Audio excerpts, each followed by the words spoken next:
Good morning, student. Welcome to e-learning program. In last period मध्ये आपण जो first paper आहे तो फर्स्ट पेपरचा ट्रिग्नोमेट्रिक फंक्शन चॅप्टर आपण पाहिलेला आहे. तर हे जे लेक्चर आहे या लेक्चरला आपण सेकंड पेपरमध्ये जे पहिले 3 टॉपिक आपण पाहिलेले आहेत. त्यानंतर जो पुढचा जो टॉपिक आहे फोर्थ टॉपिक डेफिनेट इंटिग्रेशन. हा डेफिनेट इंटिग्रेशन आपण या तासाला पाहणार आहोत. तर डेफिनेट इंटिग्रेशनमध्ये आपल्याला कुठले पॉईंट पाहिजेत. चॅप्टर नंबर 4 आहे डेफिनेट इंटिग्रेशन. आता त्यामध्ये कुठले 4 पॉईंट पाहिजेत. तर पहिला पॉईंट पाहिजे आहे डेफिनेशन ऑफ डेफिनेट इंटिग्रेशन. त्यानंतर सेकंड पॉईंट पाहिजे fundamental theorem of integral calculus. Third number आहे method of evaluation and properties of integrals. त्यानंतर फोर्थ पॉईंट आहे definite integral as limit of sum. तर जो हा चौथा जो पॉईंट आहे definite integral as a limit of sum, यावर्षी तुम्हाला सिलेबसला नाही येतो. फक्त पहिले 3 पॉईंट जे आहेत ते 3 पॉईंट तुम्हाला सिलेबससाठी आहे. मग पहिला पॉईंट जो आहे डेफिनेशन ऑफ डेफिनेट इंटिग्रल. तर आपण सुरुवातीला डेफिनेशन पाहूया. Let f of x be continuous function defined on closed interval ab, and if integration f of x dx is equal to g of x plus c. म्हणजे f of x integration g of x plus c म्हणजे indefinite integral असेल. then definite integral is denoted by integration from a to b f of x dx, and it is defined as integration from a to b f of x dx is equal to g of x plus c limit from a to b is equal to g of b minus g of a upper limit minus lower limit. आणि here हा जो ए आहे A ला म्हणायचं lower limit and B is called as upper limit of integration. म्हणजेच indefinite इंटिग्रेशनमध्ये तुम्हाला upper limit आणि लोअर लिमिट नसणार आहे, आणि ते इनडेफिनाइट इंटिग्रेशनची जी व्हॅल्यू आहे ती कशावर डिपेंड होती, तर सीवर डिपेंड होती. परंतु इथे डेफिनाइट इंटिग्रेशनमध्ये ही जे डेफिनाइट इंटिग्रेशनची जी व्हॅल्यू आहे ती व्हॅल्यू सीवर डिपेंड नसणार आहे, त्याची एक्झॅक्ट व्हॅल्यू फाइंड होणार आहे. म्हणून ती value of definite integral is a real number. म्हणून दिलेलं डेफिनाइट इंटिग्रेशन जे आहे त्या डेफिनाइट इंटिग्रेशनचं लिमिट काय असणार आहे, रिअल नंबर असणार आहे. That is it is does not contains the arbitrary constant C. म्हणजे त्यामध्ये आर्बिट्ररी जो कॉन्स्टंट सी आहे तो सी नसणार आहे. तर हे झाले डेफिनेशन. आता fundamental theorem of integral calculus. Let f of x be continuous function defined on closed interval ab, and if integration f of x dx is equal to g of x plus c, then integration from a to b f of x dx is equal to g of x plus c limit from a to b. First put upper limit. Therefore g of b plus c minus lower limit put केलं तर g of a plus c. आता minus sign जर multiply केलं तर जी of B plus C minus G of A minus C plus C minus C काय होईल, cancel होईल.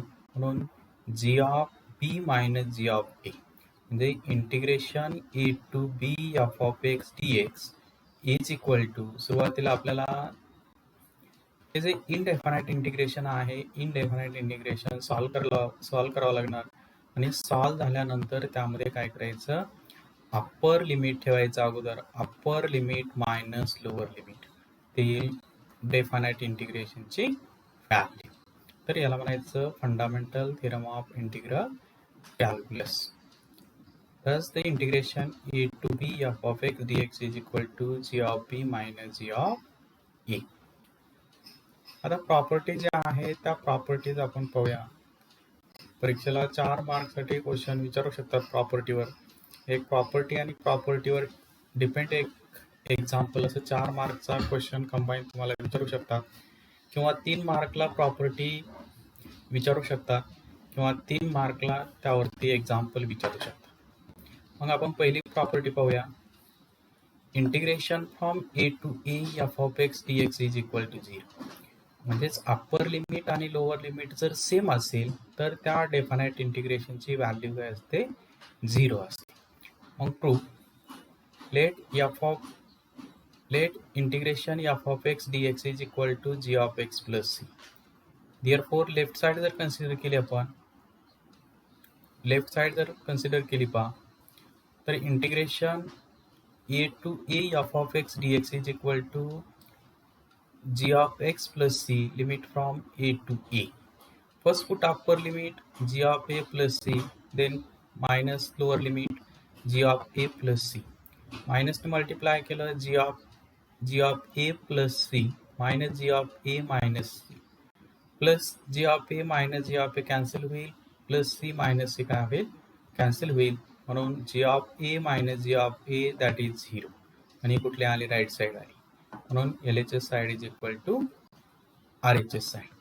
आणि सेकंड प्रॉपर्टी आहे integration from A to B F of x D x is equal to integration minus B to A F of x D x.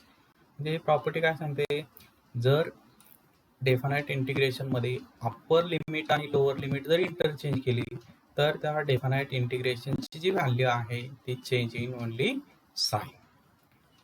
मग त्याचा आपण proof लिहूया. Let integration F of x D x is equal to G of x plus C. म्हणजे F of x D एक्सचं integration suppose G of x plus C आहे. मग there consider left hand side. Therefore integration A to B F of x D x is equal to G of x plus C in limit from A to B. First put upper limit F of g of b plus c minus lower limit substitute केलं तर g of a plus c मायनसने multiply केलं g of b plus c minus g of a minus c plus c minus c cancel होईल, g of b minus g of a. हे आली left hand side. किंवा minus sign common घ्या. Minus sign जर common घेतलं तर g of a minus g of b. आणि जी of A minus G of B म्हणजेच काय आहे, minus integration from B to A F of x D x. किंवा तुम्ही असंही प्रूव्ह करू शकता, लेफ्ट हँड साइड कन्सिडर करा, त्याला इक्वेशन नंबर 1 लिहा, G of A minus G of A. इथे इक्वेशन 1 लिहा. राईट साइड कन्सिडर करा, ते इंटिग्रेशन सोडवा, त्याला इक्वेशन सेकंड लिहा. आणि दोन्ही साईडची right hand side left hand side equal येईल. म्हणून म्हणता येईल left hand side is equal to right hand side. Thus integration from a to b f of x dx is equal to minus integration b to a f of x dx. म्हणजे आपल्याला हे जर minus sign जर cancel करायचं असेल तर काय करायचं, इंटिग्रेशनचं अप्पर लिमिट आणि लोअर लिमिट काय करायचं, इंटरचेंज करायचं. किंवा जर अप्पर लिमिट आणि लोअर लिमिट जर इंटरचेंज केलं तर या डेफिनाइट इंटिग्रेशनची जी व्हॅल्यू आहे ती चेंज इन ओनली साइन. म्हणजे इथे जर प्लस असेल तर मायनस येईल, मायनस असेल तर प्लस येईल. म्हणजेच दॅट इज.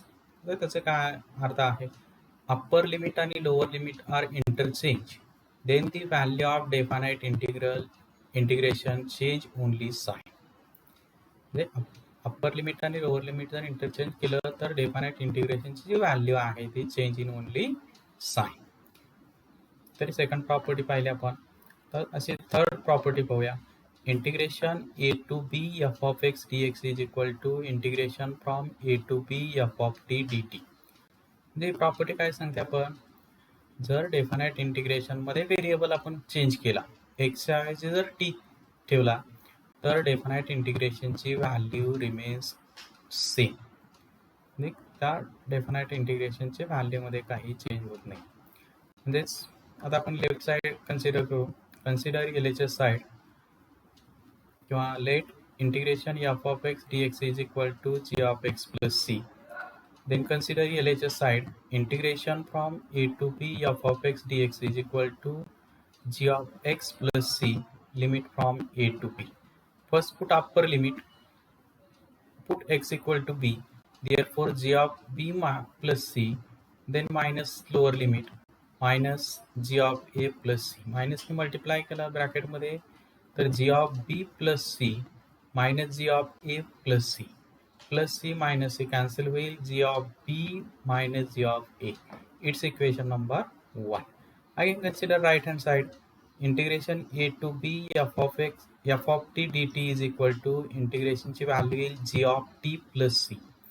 इथे f of x dx ची व्हॅल्यू g of x, फक्त इथे t च्या x ऐवजी t ठेवलं तर f of t dt चं इंटिग्रल येईल g of t plus c. First put upper limit t equal to b, therefore g of b plus c minus lower limit t equal to a ठेवलं minus g of a plus c, मायनसने multiply केलं आपण ब्रॅकेटमध्ये तर काय येईल g of b plus c minus g of a minus c plus c minus c cancel होईल, g of b minus g of b. It's equation number 2. आणि from equation 1 आणि 2 वरून लेफ्ट हँड साईडची व्हॅल्यू आणि right hand साईडची value काय आहे, same आहे. म्हणून thus integration from A to B F of x D x is equal to integration from A to B F of t into d T. That is definite integration is independent of the variable.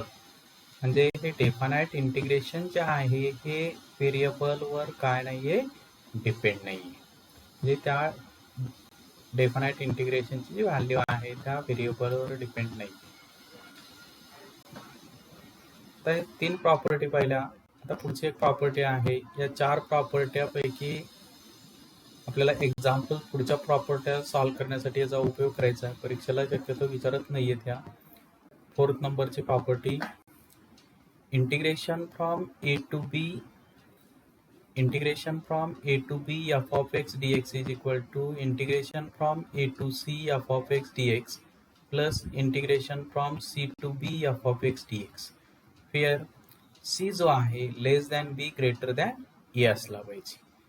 म्हणजेच c जो आहे ए आणि b च्या जर मध्ये असेल, less than b असेल greater than a असेल तर हे जे इंटिग्रेशन आहे integration from A to B F of x D x कसं लिहिता येईल तर a to c f of x D x plus c to B F of x D x.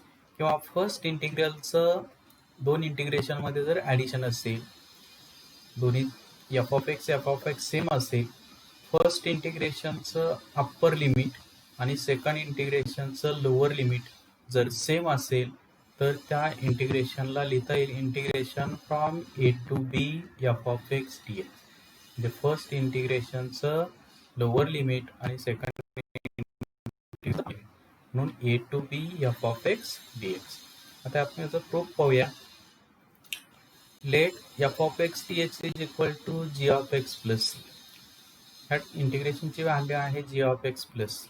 मग लेफ्ट साइड कन्सिडर केली integration A to B F of x D x is equal to G of x plus c limit from A to बी.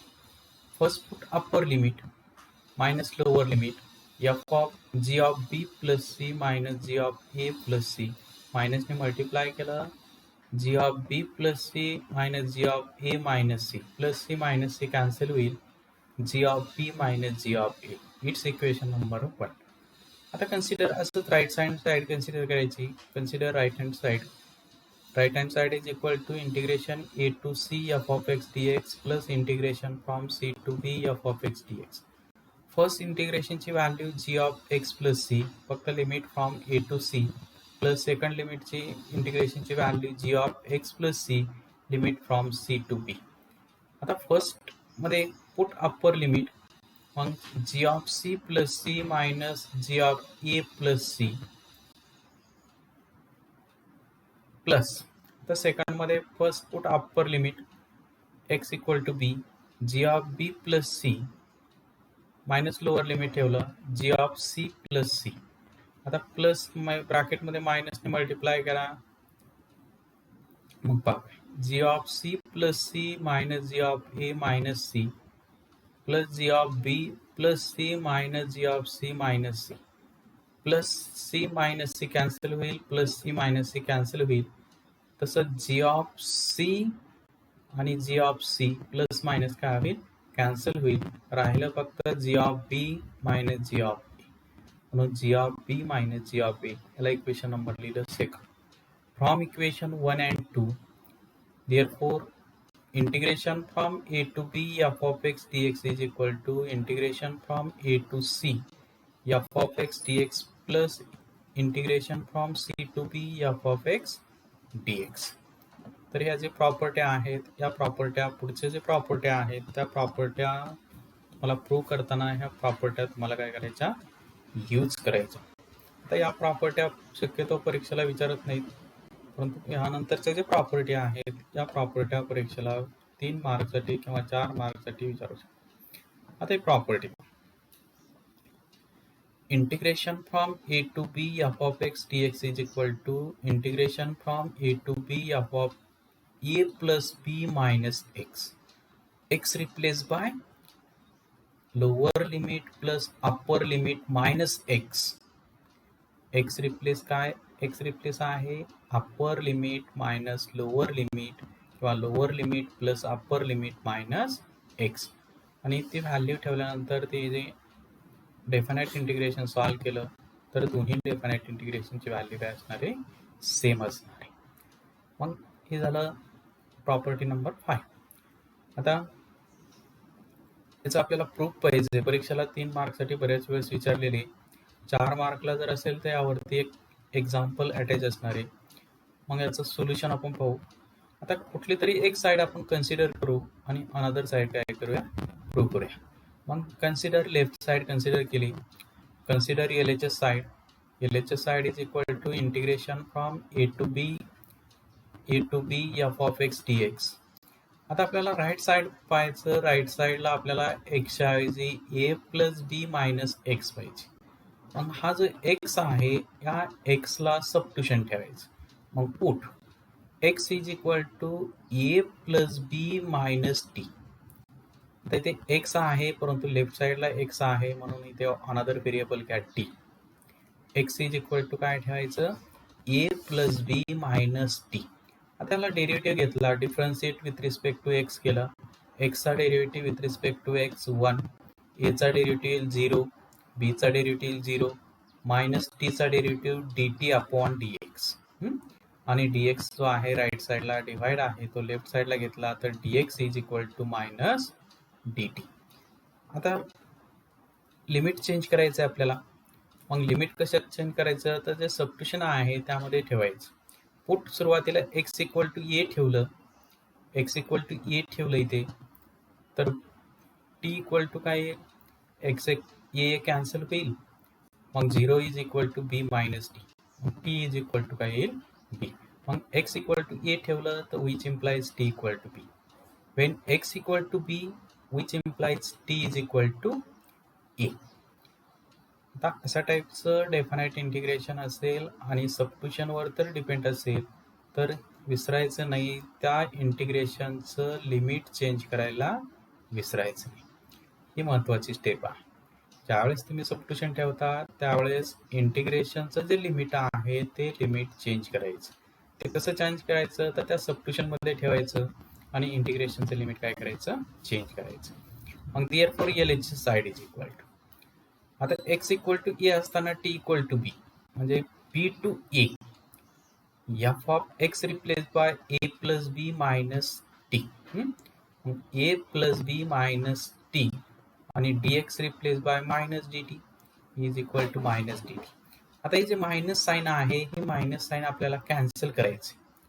मग cancel करायचं असेल तर आपण property पाहिलेली, जर इंटिग्रेशनचं upper limit आणि लोअर लिमिट जर इंटरचेंज केलं तर हे इंटिग्रेशनचं जे मायनस साइन आहे हे मायनस साइन काय होईल? कॅन्सल होईल. काय ते minus integration from b to a f of a plus b minus t into dt. आता हे इंटिग्रेशनचं अप्पर लिमिट लोअर लिमिट काय करूया? इंटरचेंज करूया. मग therefore integration from a to b f of a plus b minus x into dx. आता इथे property तुम्हाला रिझन लिहावं लागेल. इथे कुठली प्रॉपर्टी यूज केली? तर integration from a to b f of x dx is equal to minus integration from b to a f of x dx. आणि पुढे आता इथे आपल्याला t मध्ये आहे, मग आपल्याला x मध्ये पाहिजे. मग पुढची जी प्रॉपर्टी आहे चेंज ऑफ व्हेरिएबल, मग integration A to B F of a plus b minus x into d x आणि is equal to right hand side. ही आली right hand side. Therefore LHS side is equal to RHS side. Integration from a to b f of x dx is equal to integration a to b f of a plus b minus x into dx. आता मी हे left side घेतली आणि right side काय केली, prove केली. आता तुम्ही असंही प्रूव्ह करू शकता, राईट साइड कन्सिडर करू शकता आणि लेफ्ट साइड प्रूव्ह करू शकता. जर राईट साइड कन्सिडर केली तर तुम्हाला a plus b minus x is equal to t ठेवावं लागणार. आपल्याला ओनली एक्स पाहिजे. मग इथे ए प्लस बी मायनस एक्सच्या ऐवजी ओनली टी ठेवायचं. मग डिफरन्शिएट करा, लिमिट चेंज करा, प्रॉपर्टी अप्लाय करा आणि लेफ्ट साइड प्रूव्ह करा. तर ही झाली प्रॉपर्टी. 5. आता 6 नंबर आहे. फक्त लोअर लिमिट 0 आहे, अप्पर लिमिट ए आहे, तेच प्रॉपर्टी आहे. Integration from 0 to A F of x D x is equal to integration from 0 to A F of A minus x into d x. फक्त इथे a equal to 0, b equal to a तेच आहे. मग आता consider RHS. आता ही left side consider करून prove केली राईट साइड. आता हे आपण राईट साइड कन्सिडर करू, प्रूव्ह लेफ्ट साइड करू. मग consider RHS side. Therefore RHS side is equal to integration from 0 to A F of A minus x into d x. आता मला प्रूव्ह करायचं integration 0 to A F of x D x. F of only x असलं पाहिजे. मग मला हा ए minus x जो आहे इथे मला टी ठेवावा लागणार आहे. मग सिंगल टी. मग put a minus x is equal to t. Differentiate with respect to x. मग एचा डेरिव्हेटिव्ह 0 येईल, मायनस एक्सचा derivative with respect to x 1 येईल. म्हणून -1 इज इक्वल टू टीचा derivative with respect to x d t upon d x. आणि right साईडचा d x left साईडला घेतला तर minus d x is equal to d t. परंतु डी एक्स आपल्याला ओनली डी एक्सची व्हॅल्यू पाहिजे, म्हणून therefore d x is equal to minus d t. आता change the variable, change the limit. When x is equal to 0 ठेवलं, lower limit ठेवलं, इथे ठेवायचं सबस्टिट्यूशनमध्ये. एक्स इक्वल टू 0 ठेवलं तर t is equal to a, म्हणून t is equal to a. X is equal to a ठेवलं, x equal to a ठेवलं, ए minus ए 0 होईल, म्हणून t is equal to 0. Change केलं लिमिट. आता therefore RHS side is equal to x equal to 0 असताना ए टीची value A आली, म्हणून ए टू 0 आणि a minus x replace by t आणि d x replace by minus d t. म्हणून integration from A to 0 f of t into minus d t. आता हे minus sign जे आहे इंटिग्रेशनच्या बाहेर घेतलं. Minus integration from A to 0 f of t into d t. Again change of limit. Upper limit आणि lower limit जर चेंज करायचं असेल, चेंज केलं तर हे मायनस साईन जे आहे ते काय होईल, कॅन्सल होईल. किंवा हे मायनस साईन जर आपल्याला कॅन्सल करायचं असेल तर इंटिग्रेशनचा अप्पर लिमिट आणि लोअर लिमिट काय करायचं, इंटरचेंज करायचं. म्हणून integration from 0 to A F of x D x. याच्या अगोदर स्टेप येईल integration 0 to A F of t into d t. मग पुढे रिझन लिहा, कुठली प्रॉपर्टी यूज केली तर integration from A to B F of x D x is equal to minus integration from B to A F of x D x. आणि left साईडला मला only एक्समध्ये पाहिजे, म्हणून चेंज ऑफ व्हेरिएबल प्रॉपर्टी जी आहे ती प्रॉपर्टी अप्लाय केली. Integration 0 to A F of x D x. पुढे रिझन लिहायचं integration A to B F of x D x is equal to integration from A to B F of t into d t. आणि ही आली left hand side. Therefore LHS side and hence LHS side is equal to RHS side. Therefore integration 0 to a f of x dx is equal to integration 0 to a f of a minus x into dx.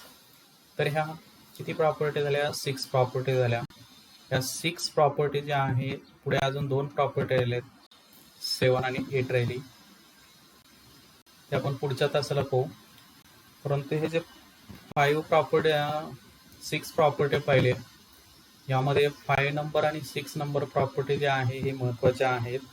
त्यानंतर पुढे 7 आणि 8 नंबरचे property पण महत्त्वाच्या आहेत. म्हणजे पुढच्या त्या 8 प्रॉपर्ट्या आहेत, त्या 8 प्रॉपर्ट्यामध्ये पहिले शेवटच्या ज्या 4 प्रॉपर्ट्या आहेत त्या महत्त्वाच्या आहेत. आपण सुरुवातीच्या 6 प्रॉपर्टी पाहिलेल्या आहेत. आता पुढच्या लेक्चरला आपण पुढच्या 2 प्रॉपर्ट्या आणि त्यावरती काही एक्झाम्पल आहेत ते एक्झाम्पल पाहू. आता थांबू आपण. थँक्यू.